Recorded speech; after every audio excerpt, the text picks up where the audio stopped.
Okay, Chapter 1, Fluid Power Systems in Industry. The objectives for this particular chapter are to define fluid power. Does anybody have any idea what fluid power is? Using fluid power to transmit power from one location to another. Definition. All right. So, we know that you can read. Pneumatic and hydraulic power. Essentially, yes. A lot of people don't realize, don't think about it, but air is technically a fluid. You know, you think fluid, you think water, oil, you know, that sort of thing, but air in this instance is a fluid. It's all the same, it's just pressure. Yeah. Just pressure built in different ways. And the fact that it flows from higher pressure to lower pressure, just like any other fluid does. So, we're going to describe how fluid power is used in various applications. This common safety hazard when working around and on the fluid power system. We already discussed some of that on Monday. Just like any other powered equipment, it is very useful whenever it is used properly, but can become dangerous, if not lethal, if you don't pay attention to what you're doing. And describe common fluid power safety practices and related training programs. List the different fluid power industry associations and certifications, and explain fluid power system troubleshooting methods and procedures. The main thing that we learned on Monday was don't use your hand to look for pinhole leaks, especially on high pressure systems. So, as Peyton said, fluid power is the technology of using a fluid to transmit power from one location to another. The major differences between hydraulic systems and pneumatic systems: one, hydraulic systems, you can generally generate much higher pressures and therefore much higher forces. And you have to have a return path back to a reservoir, so you're not just dumping oil all over the place. The beauty of a pneumatic system, though it operates at lower pressures and lower forces, you can just exhaust it to the air and it doesn't hurt anything.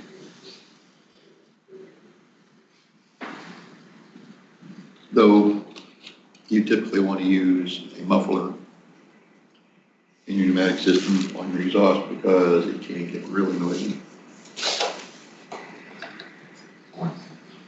Okay, so some of the applications for fluid power: elevators, hydraulic cranes, aerial lifts, industrial robotic systems. The elevator that is in this building, since it's only 2 floors, is actually a hydraulic elevator.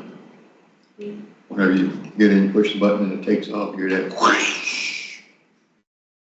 There's that much air trapped in the oil system.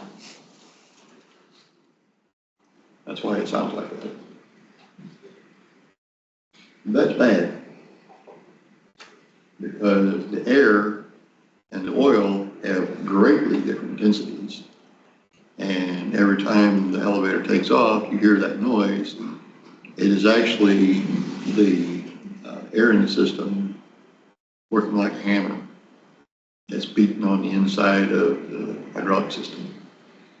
And it will start leaking at some point. Not a question of if, it's a question of when. Hydraulic cranes, I guess you can probably figure out on your own that those work with hydraulic fluid. Aerial lift is a hydraulic unit.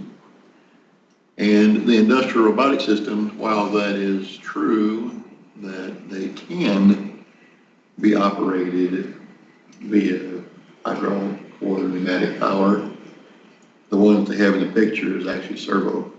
It's electric. Construction equipment and agricultural equipment.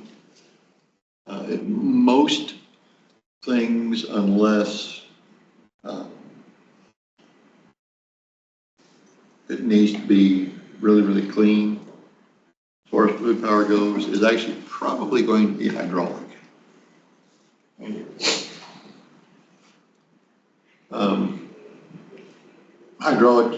Pneumatic systems are also used a lot in explosion-proof environments because air doesn't go boom. Hydraulic oil can ignite,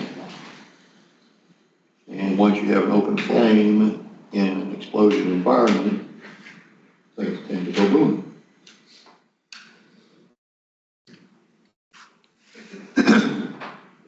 So, fluid power safety. Technicians that work near or with fluid power systems and related equipment must be trained in common fluid power safety practices and personal protection. What your protection is really depends on the type of system that you're using and the environment that it is in. Pardon me, at a bare minimum, whenever you're working around anything like that, you want to wear safety glasses. If something comes flying at your face and hits you in the cheek, yeah, it's going to hurt. But if it hits you in the eye, it can actually blind you. That's definitely not something you want to do. You want to make sure that the safety glasses are, in fact, safety rated. ANSI, American National Standards Institute, is the ones that test and set up the criteria for their safety ratings on whatever equipment it is. They actually take their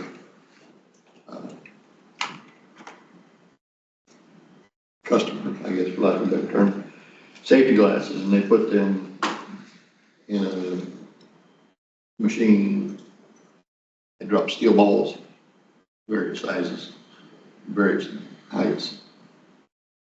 And depending upon the size of the ball and the velocity that it's going, as long as the safety glass doesn't shatter or crack, break, whatever, then they say, okay, it is manufactured to specification, and they put their blessing on it, and you can sell it as a safety device.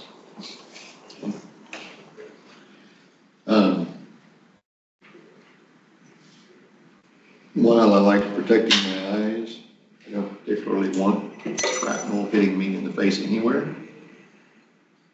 So if I'm working in an environment where I know that it is possible for things to come flying at my face, I will put on safety glasses and a face shield. Okay. The face shield also is typically long enough that it covers your neck as well.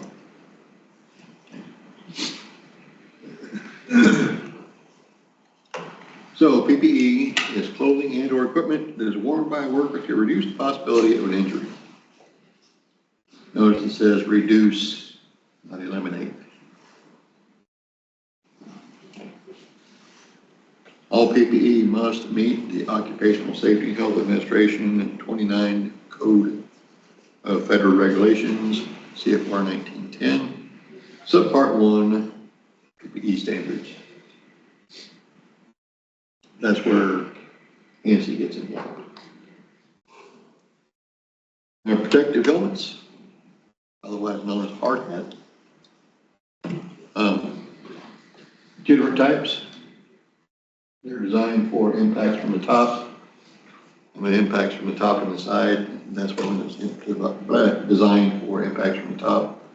Something hits you on the head, hopefully they'll bounce off. The ones with the brim all the way around are the ones that are for top or side. And then you have 3 different classes. Class G, which is general service, gives you limited voltage protection. That limit is typically 1,000 volts. E, utility service for high voltage protection. That rating is typically 10,000 volts. And then C is special service, which offers no voltage protection whatsoever. The Class C helmets are typically made out of metal. And I'm sure you guys know that metals are all really good conductors of electricity, so you definitely don't want to have one of those on whenever you're working around electrical circuits. The shell is usually made of some kind of composite material. A lot of times it is actually fiberglass. So you have the glass fibers and a plastic resin. And then you have the strap that goes on the inside. It's actually designed to keep the helmet itself off of your head. There's an air gap between the top here and then the crown of the shell. And so when something hits you, instead of the energy transferring straight through to your head, it's hopefully going to be absorbed by the bands.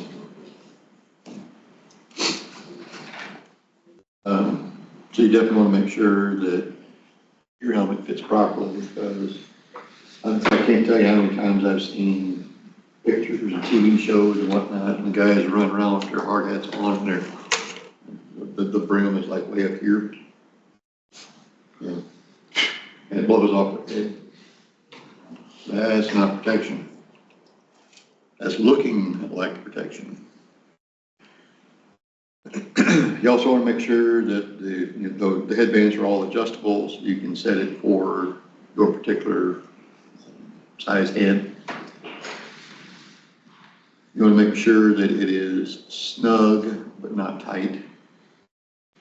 So you want to make sure it stays on, but you don't want it to give you a headache. Nicole, someone with long hair that wears it in a ponytail like you do, you would need to find a way to adjust your ponytail because it would interfere with the band. Eye protection, safety glasses. Those safety glasses, you see you've got side shields on them. They do make side shields that you can just slip on the arms of your glasses. It is impact resistant glass. Probably not nowadays. It's more likely going to be impact resistant plastic. And the face shield, which is, I said earlier, long enough to usually, typically cover your neck as well. And then goggles. Most, not all, but most goggles actually have air vents on them to keep them from fogging up when it doesn't always work, but they do make cleaning wipes that have an anti-fog chemical in them as well, so it helps reduce that. Hand protection, gloves. Depending upon the environment that you're working in, they may be rubber, they may be leather, they may be chainmail. If you are working with something that is really harsh, you may want to put on rubber gloves and leather gloves so that you're double protected, because there is no one glove that protects from everything. They don't exist. nothing that says that you can't or shouldn't wear more than one glove at the same time. Hearing protection, you have the earplugs, which is what most people are familiar with, and almost nobody knows how to use them properly. Can't tell you how many times I've seen people just kind of set them in their ears like that, like you do your earbuds. You know, it's not going to protect you at all. And then you have the earmuffs, and there are some environments. Any guys into firearms, like rifles and that kind of stuff? Do you use earplugs, earmuffs, or both? Earmuffs.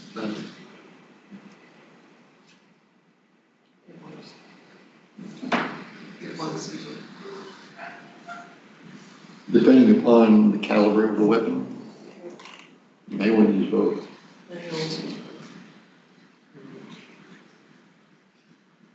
I went shooting with a couple of friends, and I don't know what it was, but he had one of my buddies had one with him, and every time he squeezed the trigger, it sounded like a cannon going off. You know the caliber. Steel rifle.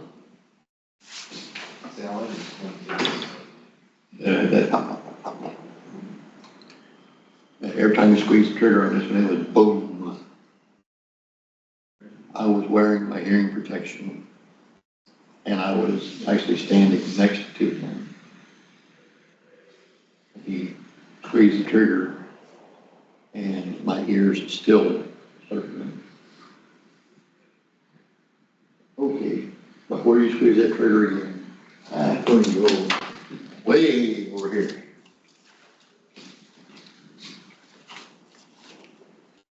Foot protection.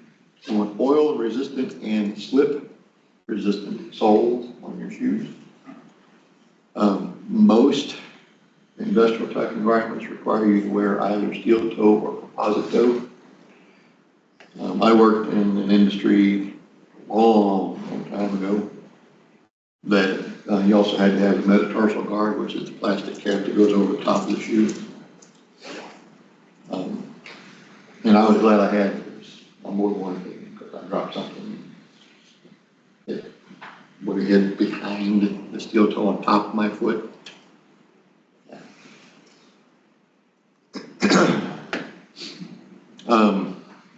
That particular place, almost every machine was hydraulic, and they all leaked.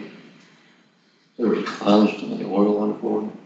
So having oil resistant, slip resistant shoes or boots was also very much a blessing.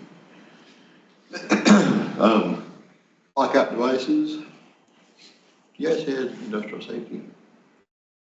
Most of you.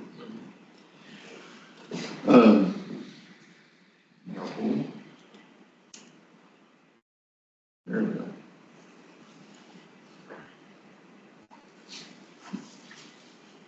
Have your disconnect, multiple lockout hasp. I agree with those, and at the same time, I don't agree with those, because it allows you to put multiple locks on the same lockout device. But all of them that I've seen, you can take and bend with your hands, and slip it off, no matter how many locks are on it. Of course, if you do that, you're typically fired on the spot, but you can do it. That doesn't prevent you from taking everybody's lock off at the same time, turning it on, hurting somebody, or worse, killing them. So, good idea in theory, questionable in practice.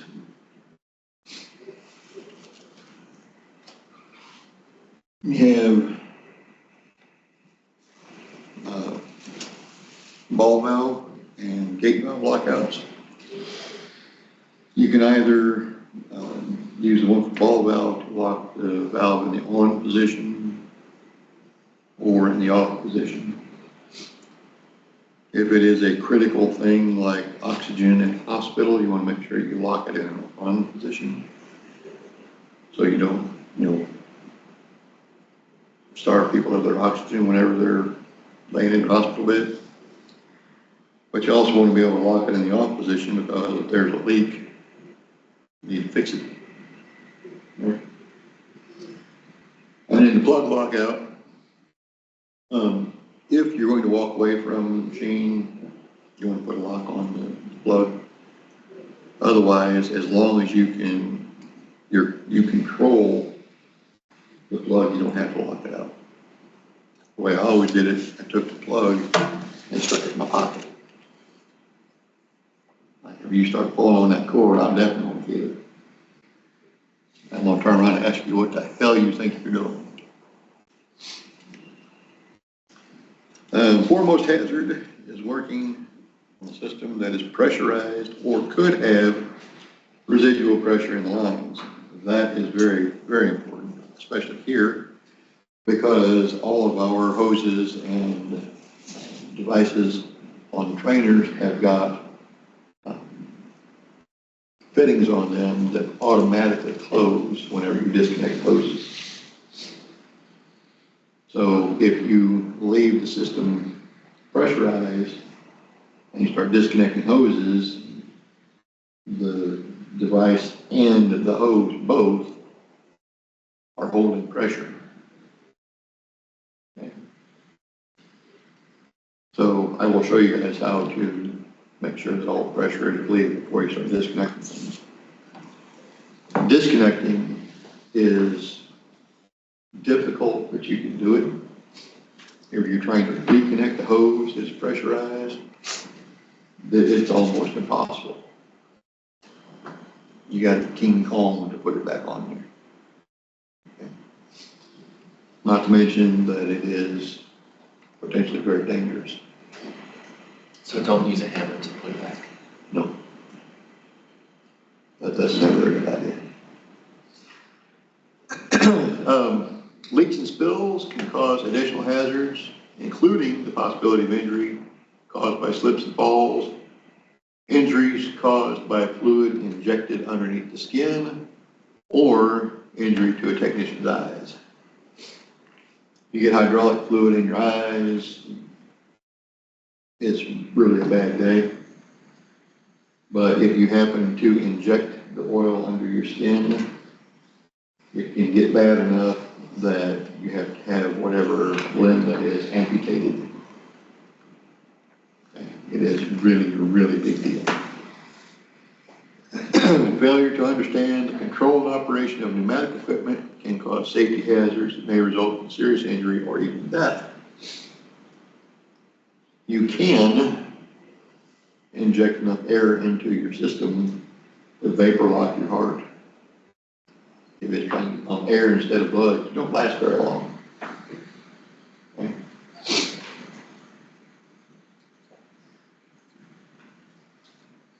Fluid power safety standards, those are in the book. I won't bore you with those. Fluid power associations and certifications. Fluid power industry trade associations help individuals in fluid power industries to do the following. Number one, earn certification. 2, keep up to date with current trends in the field. They are constantly updating regulations because as soon as you think you've got it idiot proof, they come up with a better idiot. You guys ever watch I don't know, it's YouTube or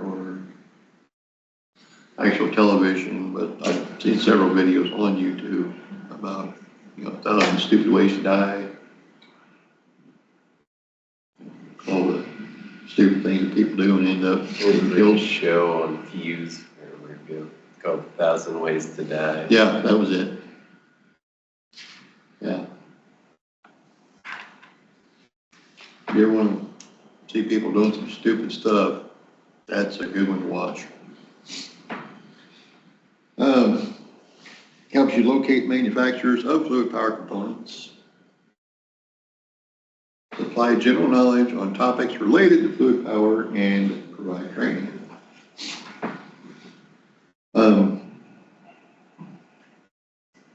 I still hold certifications that I earned when I was in college,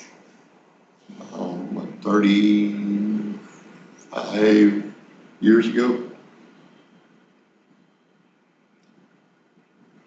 So I don't need them anymore, but not in industry. But I still, you have to renew them periodically. And I still do because, you never know, I might decide to go back to industry, or the college might decide for me that I'm going back to industry. I don't want to have to go through all the hassle to get re-certified, so I just keep upping them.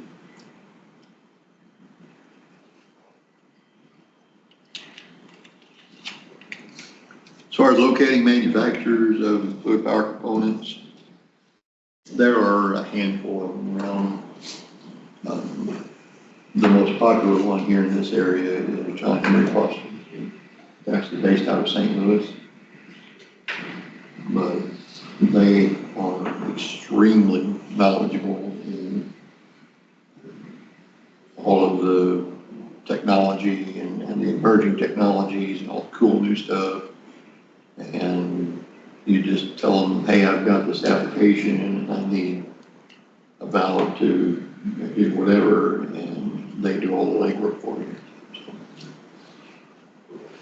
they definitely earn the commission. Professional industry certs, mobile hydraulic mechanic, industrial hydraulic mechanic, pneumatic mechanic, master mechanic, mobile hydraulic technician, industrial hydraulic technician, pneumatic technician, master technician, and hydraulic specialist, so on and so forth. You guys have any clue what the difference is between a mechanic, technician, and a specialist? Is it by any chance?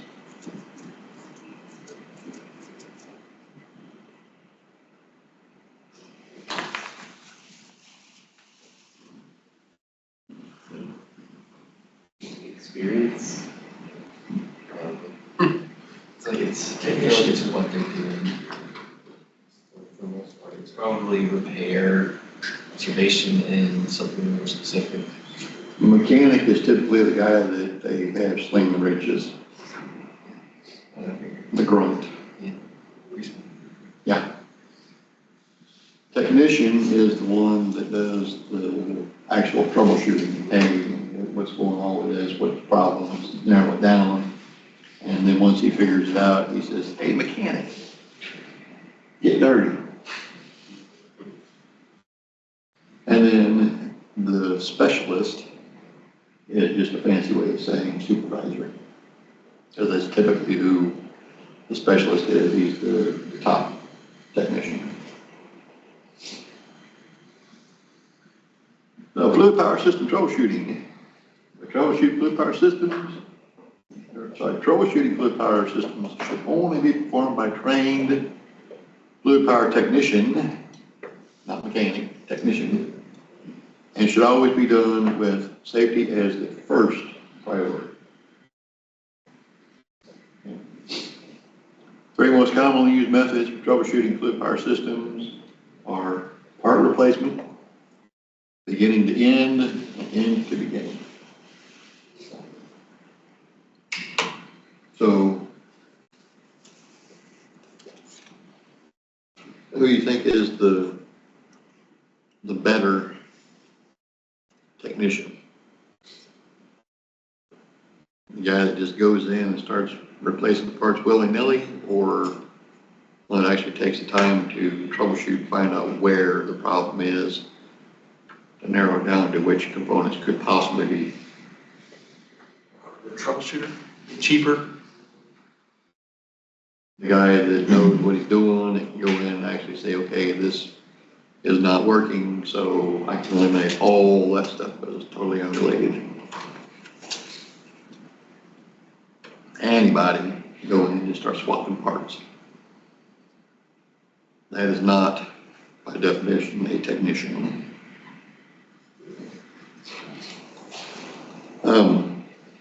Beginning to end, you start at the pressure supply and you go through until you find where the problem is. And into beginning, you start at the return line and you work your way backwards.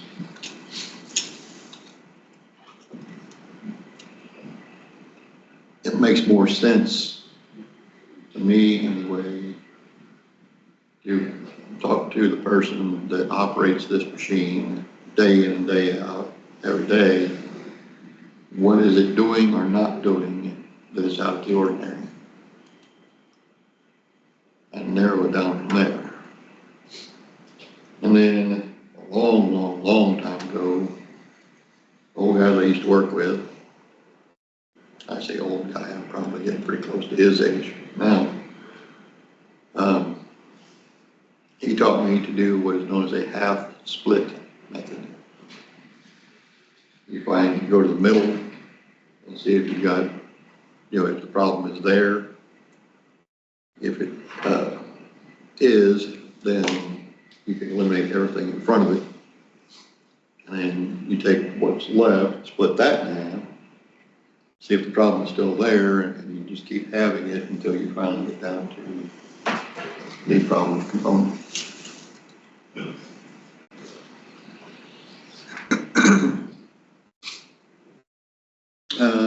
Procedures. There are procedures that technician can apply when troubleshooting system problems. Troubleshoot a specific problem more efficiently if a facility maintains accessible and accurate records of equipment problems. Most places don't, unfortunately.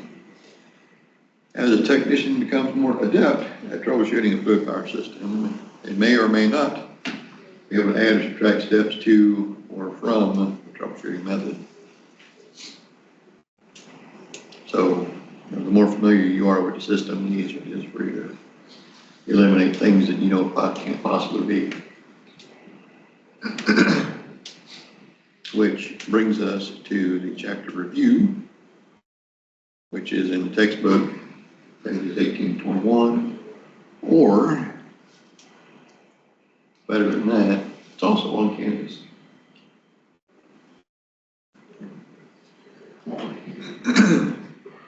So before, Wednesday, no school on Monday. So remember, not forget, no school on Monday. So next Wednesday, we will go over the chapter review and we'll go out in the lab and start putting hands on equipment.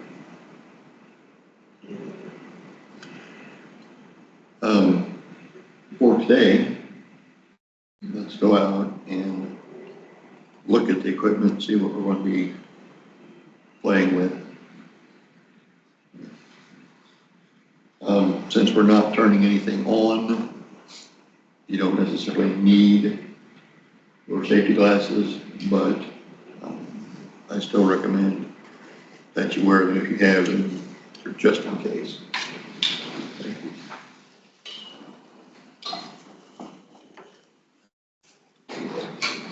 So does anybody have any questions? Very good.